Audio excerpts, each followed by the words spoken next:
Blinkx by JM Financial का जो Hello everyone, welcome to Blinkx by JM Financial. This is our monthly webinar series with our research head Rahul Sharma. जैसा कि आप जानते हैं बाजार में आजकल काफी उठापटक चल रही है, तो राहुल शर्मा आज हमें बताएंगे। ये हमारी मंथली वेबिनार सीरीज है जब राहुल शर्मा मंथ के बिगिनिंग में हमें बताते हैं कि आपका निवेश करने की स्ट्रैटेजी कैसी होनी चाहिए उस महीने की, आपको कौन से स्टॉक सेक्टर्स वगैरह में निवेश करना चाहिए, किसे अवॉइड करना चाहिए और किस तरीके से आपको एक कंट्रोल्ड और रिसर्च बेस्ड मेथड के थ्रू अपने इन्वेस्टमेंट्स का ध्यान रखना चाहिए. So today we have Mr. Rahul Sharma, who is the head of research of JM Financial with us. And before we begin, I would request all of you to follow us on our social media handles, YouTube, Twitter, LinkedIn, and stay updated with the stock recommendations and the investment strategy for the month with our experts from JM Financial. Welcome, Rahul. Welcome to the new webinar for this month. Yeah, thanks Shweta for that invite. A very warm welcome to each one of you. देखिए, पिछले महीने जब monthly technical outlook हमने निकाला था तो clear बताया था कि 1000 पॉइंट की रैली निफ्टी में पॉसिबल है और हमने ऑलमोस्ट 1000 पॉइंट की रैली निफ्टी में देखी. आई थिंक 850 पॉइंट्स के आसपास is what we could capture from around 19400 to 20200 and above. So now the question is कि okay, you know, September month हो गया, एक करेक्शन भी आ गया, गिवन कि भाई ब्रॉडर मार्केट में जो खास करके एक तरह से रेजिलियंस बनी हुई है. क्या है रेजिलियंस? हमेशा चलेगी. देखिए, 3-4 मेन चीजें हैं मार्केट को जो ड्राइव करेगी अक्टूबर महीने के अंदर. सबसे पहले तो हिस्टोरिकली अक्टूबर मंथ में मार्केट्स जनरली पॉजिटिव रहते हैं. लाइक निफ्टी की बात करें, बैंक निफ्टी की बात करें तो हिस्टोरिकल रिटर्न्स अक्टूबर में पॉजिटिव रहते हैं. अब ये जरूरी नहीं है कि इस बार भी पॉजिटिव हो. तो क्या आपकी रणनीति होना चाहिए, खास करके जब निफ्टी 19,500 का जो एक तरह से सपोर्ट है वो बार बार ब्रीच कर रहा है इंट्राडे के अंदर. तो देखिए, सबसे पहले तो जो डोमेस्टिक फ्लो ऑफ फंड्स है, यानी कि जो SIPs के थ्रू पैसे आ रहे हैं, जो DIS के थ्रू पैसे आ रहे हैं, जो हम आप और मैं जैसे इन्वेस्ट कर रहे हैं मार्केट के अंदर मंथली बेसिस पर, वो पैसे का जो फ्लो है अभी भी काफी रोबस्ट है. यानी कि डोमेस्टिक फ्लो मार्केट के अंदर बना हुआ है. इसका सिंपल एग्जांपल लेता हूं. पिछले हफ्ते FIIs ने तकरीबन 8,500 करोड़ की सेलिंग की कैश में, लेकिन DIS ने तकरीबन 8,150 करोड़ की बाइंग की सामने. तो जो एक तरह से पूरी की पूरी सेलिंग थी वो एब्जॉर्ब होती हुई दिखी DIS की तरफ से. तो मार्केट को कहीं ना कहीं ये सपोर्ट कर रहा है. इसी वजह से मिड कैप्स, इसी वजह से स्मॉल कैप्स और इसी वजह से आपका जो एक तरह से NSE 500 जो कि ब्रॉडर मार्केट इंडेक्स है, इतना खराब नहीं हुआ है जितना कि निफ्टी हुआ है. सो डोमेस्टिक सप्लाई मार्केट की बनी हुई है. सेकेंडली, अर्निंग्स के हिसाब से कोई ऐसा मेजर नेगेटिव सरप्राइज एक्सपेक्टेड नहीं है. Broadly earnings number should be good और जब तक अर्निंग्स ठीक ठाक रहती है आउट परफॉर्मेंस रहती है. आउट परफॉर्मेंस का एक सिंपल एग्जांपल लेता हूं. पिछले 2 हफ्तों में यूएस मार्केट्स ने हैमरिंग देखी, सेलिंग देखी.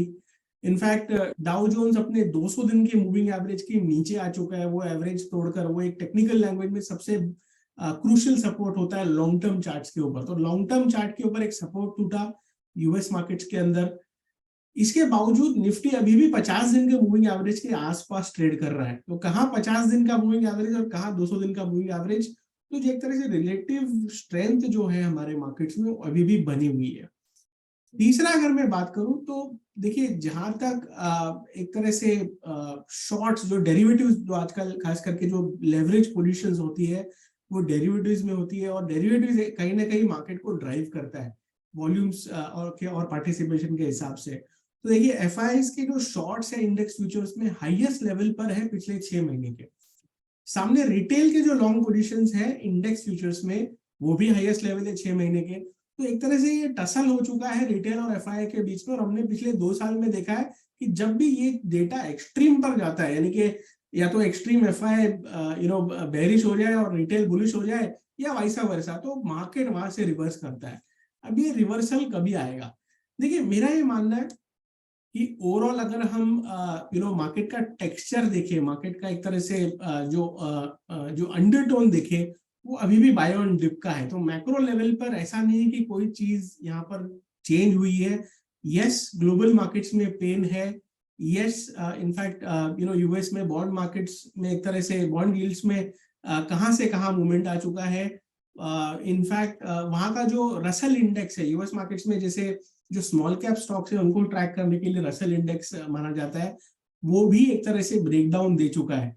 तो एक्सट्रीम बेरिशनेस के इंडिकेटर्स यूएस मार्केट्स में है, बट यहाँ पर अभी तक वैसी बेरिशनेस शुरू नहीं हुई है।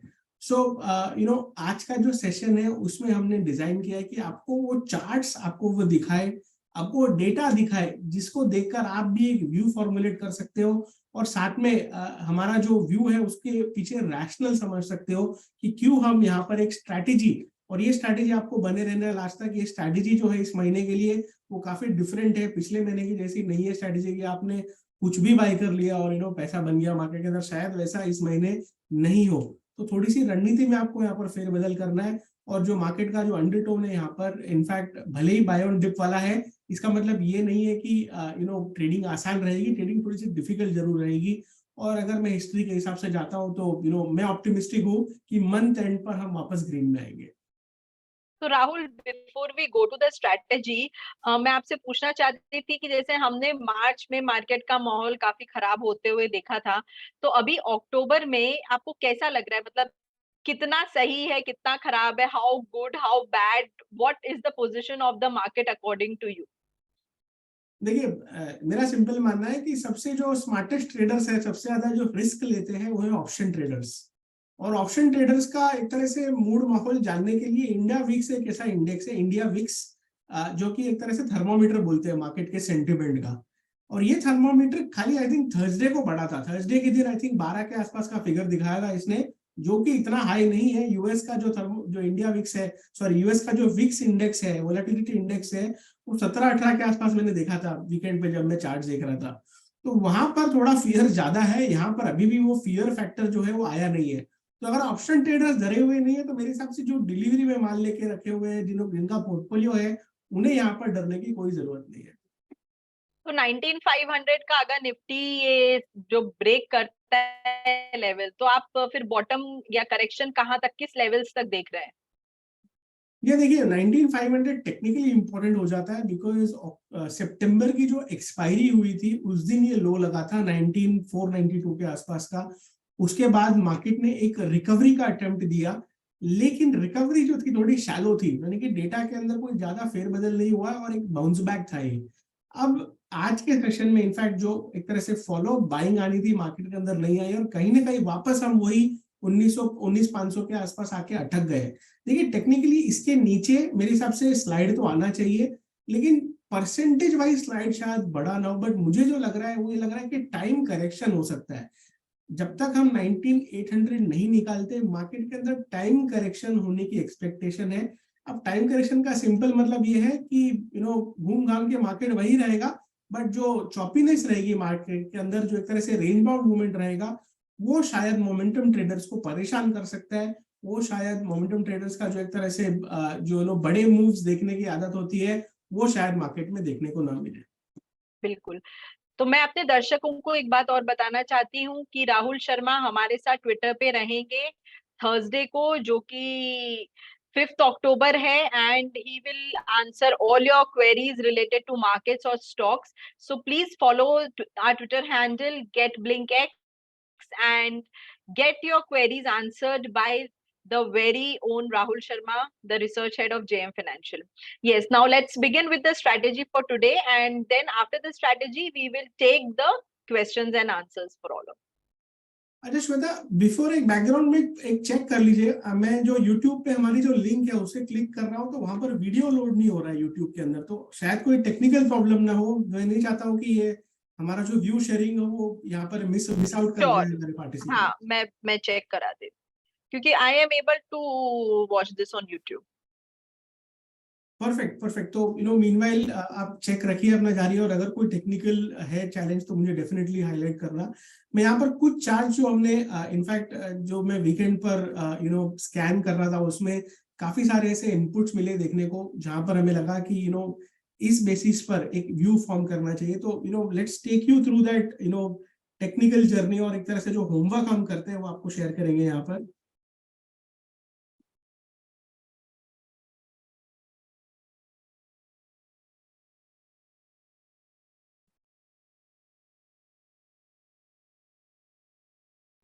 ओके, सो ये हमारा जो रिलेटिव कंपैरिजन है, सबसे पहले आपको मैं ये दिखा देता हूँ, यानी कि निफ्टी 500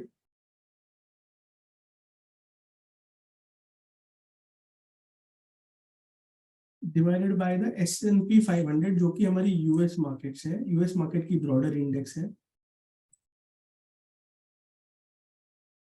देखिए ये वीकली चार्ट आ गया, और देखिए वीकली चार्ट में क्लियरली यहाँ पर हमने तकरीबन फर्स्ट वीक ऑफ सितंबर में हाईलाइट किया था कि Indian markets are expected to fare better, और देखिए रेशियो तकरीबन 3.8 के आसपास था, और it has moved all the way above 4, and right now it has settled in around the 4 mark.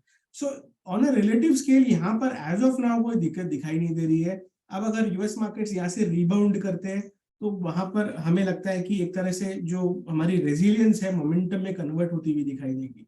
तो अगर मैं S&P 500 का चार्ट लगाऊं तो देखिए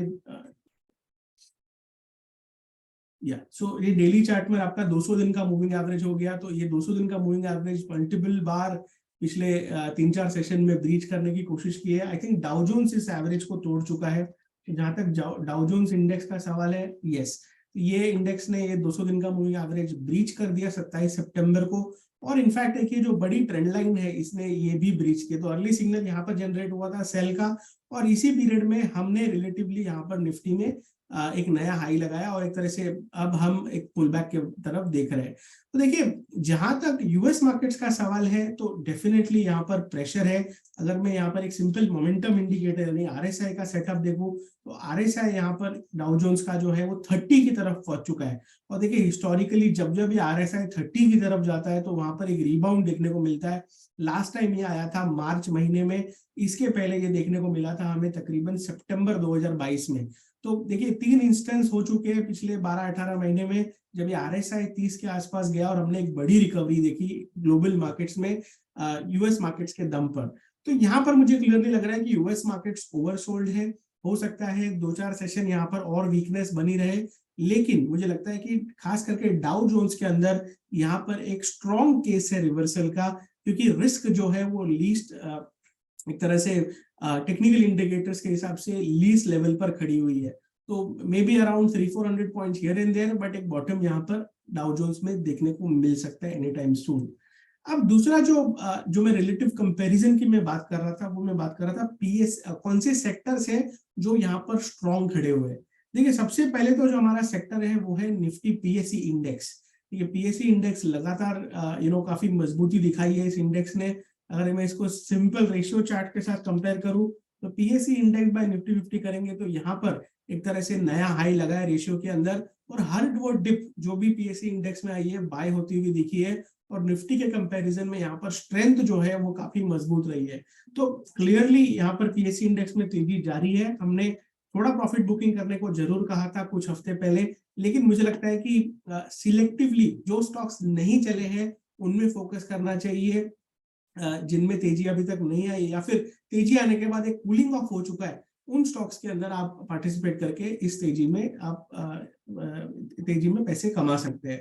दूसरा जो एक इंडेक्स है जो कि बहुत ही रोबस्ट खड़ा रहा है, इनफैक्ट आज काफी एक्शन था। आप अगर हमें टेलीग्राम चैनल पे फॉलो करते हैं तो आज एक नया स्टॉक भी हमने इसमें रेकमेंड किया था। इनफैक्ट 2 वीक पहले 2 वीक नहीं, इनफैक्ट सितंबर महीने में हमने जब 1000 पॉइंट की रैली का निफ्टी में व्यू दिया था तब बताया था कि पीएसयू बैंकिंग इंडेक्स ये बहुत ही बेहतरीन परफॉर्म कर सकता है, और एक स्विच हिट भी हमने बताया था कि आप प्राइवेट बैंक से एग्जिट कीजिए और पीएसयू बैंक में आइए, और देखिए किस हिसाब से जो निफ्टी पीएसयू बैंक इंडेक्स है उसने आउट परफॉर्मेंस दिखाई है इस पूरे पीरियड में।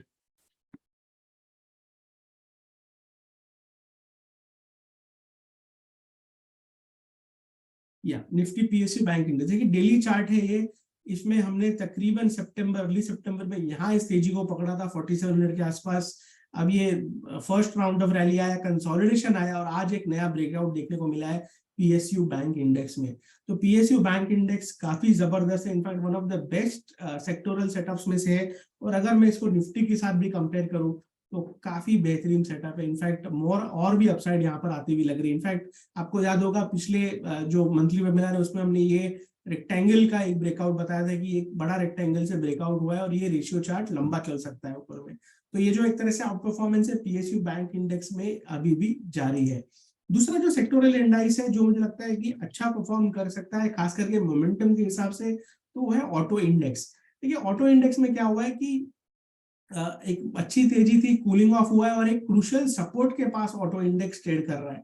तो आज के दिन हमने देखा है कि तकरीबन जो 15970 का लेवल था उस लेवल पर ये क्लोज हुआ है। रिस्क रिवॉर्ड जो है वो फेवरेबल है बाउंस बैक के लिए। इसमें सिलेक्टिव स्टॉक्स काफी अच्छे लग रहे हैं। जैसे अगर मैं एग्जांपल लूं तो एक मारुति का सेटअप है, मैं यहाँ पर काफी अच्छा लगता है। देखिए आज भले स्टॉक के अंदर सेलिंग थी, लेकिन ओवरऑल जो स्टॉक का सेटअप है वो अभी भी रोबस्ट है। इनफैक्ट जो हायर लोस का जो एक सेटअप है वो भी इंटैक्ट है। तो मेरे हिसाब से जो ये वाला लो था इसका स्टॉप लॉस लगाकर, यानी कि 10,200 का स्टॉप लॉस लगाकर इसमें एक बाउंस बैक की अच्छी प्रोबेबिलिटी देखने को मिल सकती है। तो मारुति है, दूसरा टाटा मोटर्स है जहां पर एक सेकंड सो टाटा मोटर्स है जहां पर एक अच्छा साइडवेज पैटर्न देखने को मिल रहा है। स्टॉक ने एक बड़ी रैली दिखाई, 650 675 तक का मूव दिखाया। उसके बाद एक पोल एंड फ्लैग पैटर्न का यहाँ पर एक कंटिन्यूएशन पैटर्न बन रहा है, जिसका ब्रेकआउट तकरीबन 650 के या 645 के आसपास आता है। आई थिंक इसे प्रीएम्प्टिवली भी बाय किया जा सकता है। तो auto as a sector looks good, PSC as a sector looks good, और खास करके जो सिलेक्ट एनबीएफसी स्पेस है उनमें हमें काफी प्रॉमिसिंग सेटअप दिख रहा है। तो एक LNTFH यानी कि Larsen and Toubro financial holdings, इसका सेटअप हमें काफी प्रॉमिसिंग लगता है। मैं इसका चार्ट यहाँ पर पुल अप करता हूँ।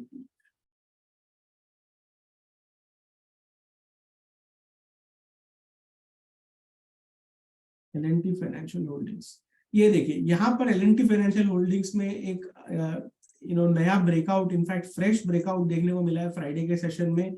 और मुझे लगता है कि ये ब्रेकआउट के लेग्स जो है वो काफी लंबे हैं।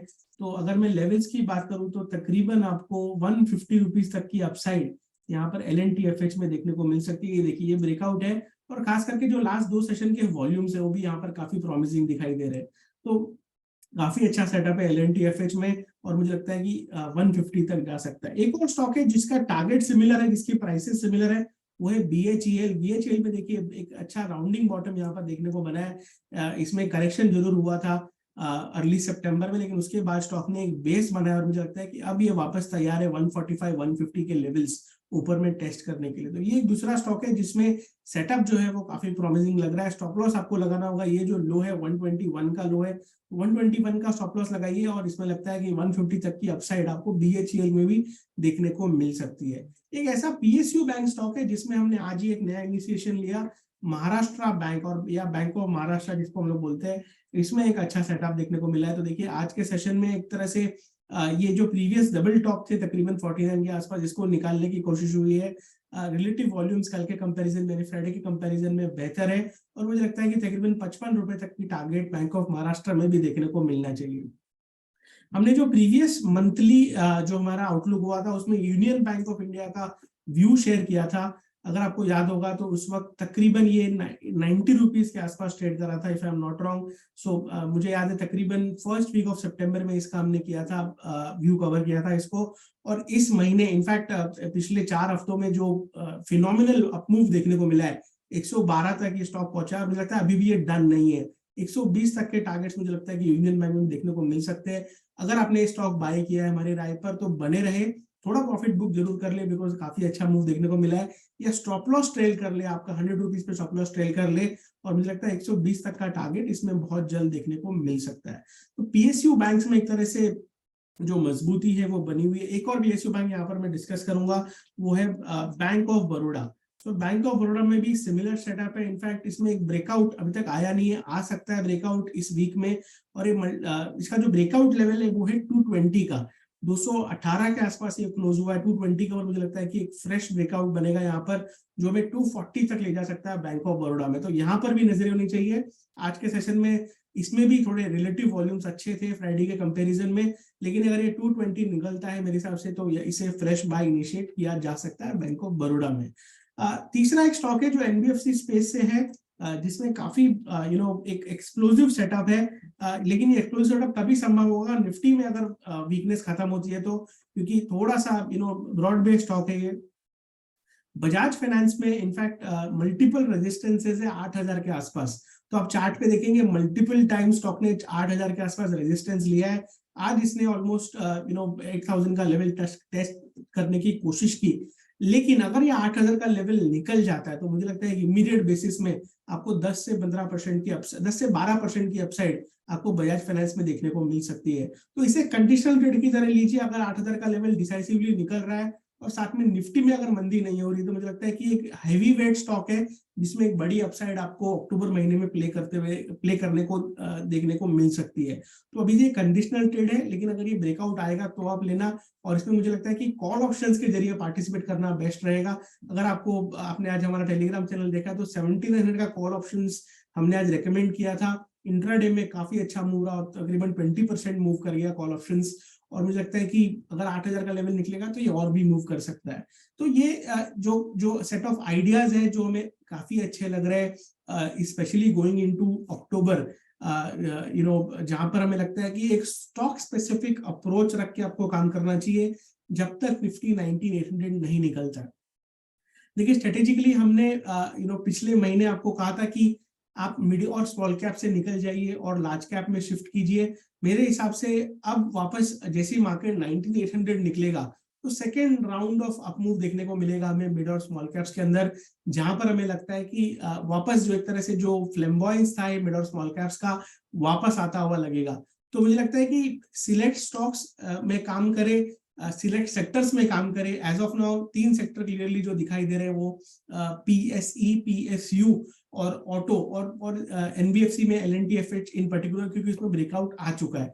तो आप सिलेक्टिव स्टॉक्स लेके काम करेंगे तो एक तरह से आपकी जो रिस्क मैनेजमेंट ऑटोमेटिकली एडजस्ट हो जाती है।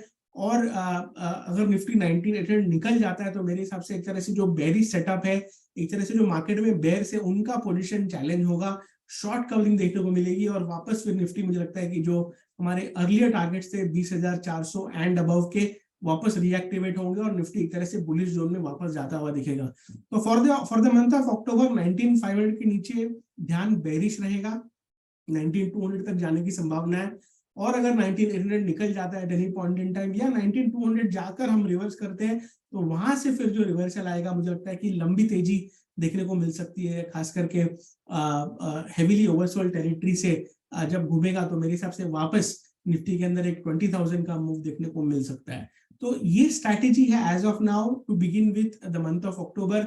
अगर कुछ मिड वीक अपडेट आता है, मिड मंथ अपडेट आता है, या फिर कुछ ऐसा स्पेसिफिक एक्शन एनेबल आइडिया आता है तो हमें फॉलो कीजिए ट्विटर पर, लिंक्डइन पर, टेलीग्राम पर, in fact all the social media platforms, in fact YouTube पर भी हम प्रेजेंट है, और these views will be shared और to you on a live basis. तो मेरा जो आज का जो एक तरह से आइडिया आपके साथ शेयर करना था, जो मार्केट व्यू आपके साथ शेयर करना था, वो इन समरी ये था कि स्टॉक स्पेसिफिक अप्रोच रखिए, ब्रॉड बेस अभी नहीं होना है, एग्रेशन को थोड़ा सा कैलकुलेट करके रखिए।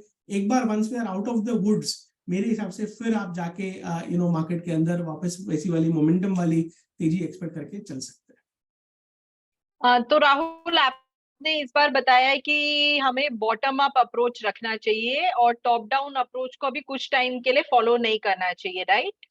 बिल्कुल बिल्कुल। बॉटम अप अप्रोच सिंपल भाषा में ये है कि हो सकता है कि एक सेक्टर शायद अच्छा परफॉर्म ना कर रहा हो, लेकिन उसमें कोई एक आधा स्टॉक होता है जो जिसका रिलेटिव सेटअप बहुत मजबूत होता है। तो जैसे फॉर एग्जांपल जैसे PSE इंडेक्स है, उसमें सारे स्टॉक्स अच्छा कर रहे हैं, लेकिन अगर आप थोड़ा सा दूसरे सेक्टर्स में जाओगे, जैसे FMCG हो गया या कंजम्पशन हो गया, उसमें ऐसा नहीं कि पूरा सेक्टर परफॉर्म कर रहा है। Once in a blue moon कोई स्टॉक चल जाता है तो आपको वैसी स्ट्रैटेजी रखनी है कि इंडिविजुअल सेटअप्स जहां पर अच्छे हैं, आप हमें रिसर्च आइडियाज के लिए फॉलो कर सकते हैं। आप हमारे साथ अकाउंट खुला सकते हैं ब्लिंकएक्स में, जहां पर हम आपको ये आइडियाज शेयर करेंगे और आप इन आइडियाज पर टाइमली एक्शन लेके चल सकते हो। तो स्टॉक स्पेसिफिक रहिए और बॉटम अप अप्रोच रखिए, ये हमारी रणनीति। बिल्कुल, जैसे आपने FMCG सेक्टर के बारे में पूछा तो स्वप्निल जी पूछ रहे हैं कि अगर आप थोड़ा सा FMCG सेक्टर के बारे में कुछ आइडियाज बता सके कि कौन से स्टॉक्स उसमें ठीक कर रहे हैं। देखिए FMCG में ओवरऑल जो इंडेक्स का सेटअप है वो साइडवेज है, मतलब इंडेक्स इनफैक्ट पिछले काफी दिनों से, काफी हफ्तों से रिटर्न नहीं बना इंडेक्स के अंदर, और कुछ स्टॉक्स जैसे हिंदुस्तान लीवर, इनमें काफी सेलिंग प्रेशर देखने को मिला है। बट आई थिंक अगर कोई स्टॉक है जिसमें एक ब्रेकआउट आ सकता है इन द मंथ ऑफ अक्टूबर, ये हो सकता है Tata consumer, because relative setup यहाँ पर अभी भी काफी मजबूत है। टाटा कंज्यूमर वो स्टॉक है जो स्टारबक्स की जो कॉफी ब्रांड से हम जानते हैं वो कंपनी है ये, और इसमें अभी भी इनफैक्ट रिलेटिव स्ट्रेंथ बनी हुई है। मुझे लगता है कि इसमें ब्रेकआउट अगर आता है तो 950 तक का मूव आपको टाटा कंज्यूमर में देखने को मिल सकता है। तो बाय ऑन डिप वाला स्टॉक है, फिलहाल रिस्क रिवॉर्ड फेवरेबल है स्टॉक के अंदर, तो तकरीबन 840 का स्टॉप लॉस लगाइए और एक बाउंस बैक यहाँ पर देखने को मिल सकता है। एक बार 900 का लेवल क्रॉस हो जाता है तो आई थिंक वापस मोमेंटम स्टॉक के अंदर बनेगा, जो हमें तकरीबन 950 प्लस यहाँ के लेवल से ले जा सकता है। बैंक बीज पे आपका क्या आउटलुक रहेगा? या देखिए, अगर आप इन्वेस्टर है, लॉन्ग टर्म व्यू है, तो करेक्शंस में बैंक बीस लेकर चल सकते हैं एज एन ETF। ये स्ट्रैटेजी बिल्कुल सही है। इनफैक्ट बैंक निफ्टी में अच्छा खासा करेक्शन हो चुका है, हो सकता है कि यहाँ से एक और राउंड देखने को मिले, 44,000 का फ्लोर एक बार टेस्ट होते हुए देखने को मिले। पर 400 पॉइंट थोड़ा सा यहाँ पे बोल पाना मुश्किल है कि नहीं एग्जैक्टली होगा नहीं होगा। बट बैंक निफ्टी के अंदर डेफिनेटली आप, अगर आपका 1 ईयर का व्यू है तो यहाँ पर आप इन्वेस्ट करके कर सकते हैं। इनफैक्ट SIP कीजिए हर महीने, उसके अंदर आप एक एक्स अमाउंट पार्क करके चल सकते हैं। बैंक निफ्टी जो हाई बीटा जरूर है, तो जब चलेगा तो आपको रिटर्न भी उसमें वैसा ही मिलेगा। तो मेरे हिसाब से as a long term SIP strategy यहाँ पर आप बिल्कुल ETF में इन्वेस्ट करके चल सकते हैं। ONGC पे आपका व्यू? देखिए, कमोडिटी थोड़ा वोलेटाइल रहने वाला है, तो मैं कमोडिटीज रिलेटेड स्टॉक्स को अवॉइड करूंगा यहाँ पर। इनफैक्ट जैसे हमने क्रूड में करेक्शन देखा आते हुए, तो आज नेगेटिव रिएक्शन था ONGC में। इनफैक्ट फ्राइडे को काफी मजबूत क्लोज हुआ था ये स्टॉक, और आज इमीडिएट यूटर्न देखा हमने। तो कमोडिटी में ओवरनाइट वाला रिस्क होता है कि आप करके कुछ जाते हो, नेक्स्ट डे खुलता कुछ और है, तो ये रिस्क ना ले। I think it is better, अगर आपका पोर्टफोलियो में स्टॉक पड़ा हुआ तो बिल्कुल बने रहे, बट एज ए ट्रेडिंग मेरे हिसाब से यहाँ पर जब तक क्रूड ऑयल में थोड़ा ट्रेंड एस्टैब्लिश नहीं हो जाता है, it is better to avoid it. अच्छा, कुछ लोगों ने आपके रिकमेंडेशन पे वो केमिकल बास्केट में इन्वेस्ट किया है, तो केमिकल बास्केट पे आपका अपडेटेड व्यू जानना चाहते हैं। जी हाँ, बिल्कुल। देखिए, केमिकल बास्केट में हमने रोलर कोस्टर राइड देखिए, इनिशिएट किया, उसके बाद मेरे ख्याल से 7-8% प्रॉफिट में थे, फिर वापस I think most of the stocks भाव पे आ गए या भाव के नीचे आ गए, बट अभी भी बास्केट में बने रहना चाहिए मेरे हिसाब से। जो टाइम होराइजन है तकरीबन 6 मंथ्स का है, और जो नेक्स्ट लेग ऑफ रैली आएगी उसमें मेरे हिसाब से आपको इसमें और भी मुनाफा देखने को मिल सकता है। तो इन्वेस्ट भी कीजिए, लेकिन थोड़ा ट्रेडिंग माइंडसेट रखिए। जनरली हमने देखा है कि 7-8% एक बार आता है, तो आपको बास्केट में थोड़ा प्रॉफिट बुक कर लेना चाहिए। अदरवाइज भी मेरे हिसाब से ट्रेंड में ऐसा कोई बड़ा चेंज यहाँ पर देखने को नहीं मिला है। मुझे लगता है कि जो नेक्स्ट लेग ऑफ रैली आएगी उसमें आपको प्रॉफिट्स मिल जाएंगे। कोटक बैंक पर आपका व्यू? प्राइवेट बैंक्स में काफी प्रेशर है। इनफैक्ट कोटक बैंक में एक तरह से काफी बेयर ग्रिप में है स्टॉक, तो मैं इसे लॉन्ग तो नहीं करूंगा। अगर लॉन्ग करना है तो PSU बैंक के साथ जाओ, प्राइवेट बैंक्स में दिक्कत दिखाई दे रही है अभी। So as a technical setup यहाँ पर सेल ऑन राइज की रणनीति रखिए। अगर कुछ भी बाउंस बैक वगैरह आता है स्टॉक के अंदर, 1750 का एक तरह से स्टिफ रेजिस्टेंस बन चुका है अभी। 1750 के नीचे स्टॉक के अंदर बायस जो है वो बेरिश है, और जो सपोर्ट है स्टॉक के अंदर, जो मेजर सपोर्ट है वो 1650 के आसपास है। तो व्यू जो है वो बेरिश है कोटक बैंक के अंदर। तो ये ग्रीन एनर्जी का लोग पूछ रहे हैं कि काफी चलन में है ग्रीन एनर्जी वाला कॉन्सेप्ट, तो कुछ अगर आप इन्वेस्टमेंट के लिए स्टॉक्स बता सके इस स्पेस में।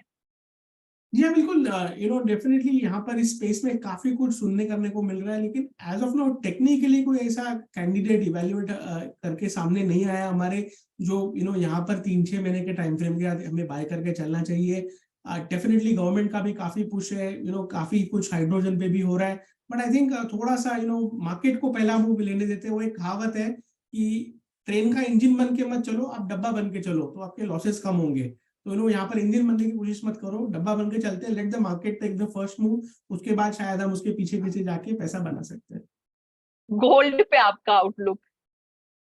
सो गोल्ड में देखिए, गोल्ड सिल्वर दोनों में काफी वोलेटिलिटी है। इनफैक्ट मेरा इनफैक्ट व्यू पॉजिटिव था सिल्वर के अंदर खास करके, बट जो हिसाब से ये लास्ट 2 दिन में जो मूव देखने को मिला है, काफी वोलेटिलिटी रही है। तो शॉर्ट टर्म में मुझे लग रहा है कि थोड़ा सा यहाँ पर वोलेटिलिटी डेफिनेटली रहेगा, लेकिन ओवरऑल जो जो अंडरटोन खराब हुआ है, तो मैं इनफैक्ट वेट करूंगा। अगर मैं रूपी टर्म्स में बात करूं तो मैं 60,000 के ऊपर एक तरह से ट्रेंड रिवर्सल का कोई कंफर्मेशन देखने को मिलता है, फिलहाल अपने 200 दिन का मूविंग एवरेज तोड़ चुका है और इसके नीचे लाइक टेक्निकल लैंग्वेज में जब तक ये लेवल क्रॉस नहीं होता है, it is better to stay out. और अगर आपने लिया हुआ ऑलरेडी तो स्टे इन्वेस्टेड, फिजिकल वर्ल्ड रखने में कोई प्रॉब्लम नहीं है। लेकिन ओवरऑल सिल्वर पे अगर आप मेरा आउटलुक पूछे तो देखिए मिक्स्ड डेटा है। मैक्रो लेवल पे अगर हम देखें तो इंडस्ट्रियल जो डेटा आ रहा है वो मिक्स्ड आ रहा है। जो हमारी लोकल डिमांड है, खास करके वेदर रिलेटेड, दिवाली भी आ रही है तो लोकल डिमांड रह सकती है, लेकिन जो इंडस्ट्रियल डिमांड जो खास करके सिल्वर के लिए रहती है वो इतनी अपबीट नहीं है। तो थोड़ा सा वहां पर हो सकता है कि टाइम करेक्शन हो, यानी कि टाइम स्पेंड करें हम, जब तक थोड़ा सा मैक्रो डेटा इंप्रूव नहीं होता। आई थिंक थोड़ा वेट एंड वॉच करना चाहिए। आईटी सेक्टर पे ओवरऑल व्यू और स्पेसिफिकली मिड कैप आईटी में? अच्छा करेक्शन है मिड कैप आईटी में, लार्ज कैप आईटी में, दोनों में। मेरे हिसाब से तो बाय ऑन डिप वाली अपॉर्चुनिटी है ये। और एक ब्रेकआउट जो हमने स्पॉट किया था जून महीने में, ये ब्रेकआउट होके अच्छा मूव मिला, फिर एक रीटेस्ट हो रहा है ब्रेकआउट में। तो रीटेस्ट में जनरली अच्छे अपॉर्चुनिटी बनते हैं वापस बाय करने के। अगर आपने फर्स्ट ट्रांच में मिस कर दिया तो यहाँ पर बनते हैं। क्वार्टरली अर्निंग्स को लेकर डेफिनेटली क्वेश्चन मार्क्स है, इसी वजह से शायद ये प्रॉफिट बुकिंग देखने को मिली आईटी स्पेस में। बट मेरे हिसाब से अगर थोड़ा सा स्ट्रक्चर को मैं जूम आउट करके देखूं तो around these levels the risk reward is favourable. और खास करके मिड कैप आईटी में जहां पर हाई बीटा मूव रहते हैं दोनों तरफ, मुझे लगता है कि अगर व्यू सही पड़ा तो इनमें जो खास करके जो रिसेंट करेक्शन आया है, it makes them attractive for a fresh long at these levels. तो हमारे पास काफी सारे स्टॉक स्पेसिफिक क्वेश्चंस आ रहे हैं, जैसे मन्नापुरम फाइनेंस के लिए है, रिलायंस का है, डीबी कॉर्प, यूको बैंक। तो मैं व्यूअर्स को बताना चाहती हूँ, स्टॉक स्पेसिफिक क्वेश्चंस आप थर्सडे को ट्विटर पे ज्वाइन करिए, ट्विटर पे लाइव रहेंगे राहुल शर्मा और सारे स्टॉक स्पेसिफिक क्वेश्चंस का आंसर देंगे। आज हम सारे क्वेश्चंस नहीं ले पाएंगे and I request you all to please join us on our Twitter handle @getblinkx on Thursday 5th of October from 4 to 4:30 p.m. Rahul Sharma will be live there and he will attend and answer all your queries. Before we end, Rahul, there is one question on the expectations on the interest rates by RBI. What is your view on that? देखिए मेरे हिसाब से जो RBI का जो stance रहेगा, they will maintain status को on the interest rates. तो मेरे हिसाब से कोई चेंज नहीं आना चाहिए। डेफिनेटली मॉनसून का थोड़ा प्रेशर रहा है, इट हैज बीन स्पोरेडिक, और जो फूड इन्फ्लेशन रहा है वो भी एक पेन पॉइंट रहा है। तो मेरे हिसाब से एक और पॉलिसी जाने देंगे। मार्केट इसको as of now non event की तरह ही देख रहा है, तो मेरे हिसाब से कोई एक्सपेक्टेशन नहीं है। और जब तक वो अगर टिंकर नहीं करते तो I think that will be खास करके बैंक निफ्टी के लिए it will be a non event. So as of now it seems like a non event. अगर कुछ स्पाइक आता है जस्ट बिफोर द इवेंट, या अगर कुछ ऑप्शंस में ऐसा डेटा बनता है कि जिस पर एक्शन लेना चाहिए, तो आई वुड सजेस्ट कि आप हमें लाइव मार्केट अपडेट्स के लिए फॉलो करें। So on behalf of BlinkX and JM Financial, I would like to thank all my viewers for attending this webinar, and thank you Rahul for taking the time out and giving us such an insightful information. We look forward to having you again on our Twitter handle on 5th of October for answering the queries of our viewers. Please take a note that Rahul Sharma will be live on the Twitter handle of Get BlinkX on 5th of October. Please share all your questions there and we will be happy to answer them. Thank you Rahul, and thank you viewers. Thank you so much for that. Thank you. Thanks to each one of you.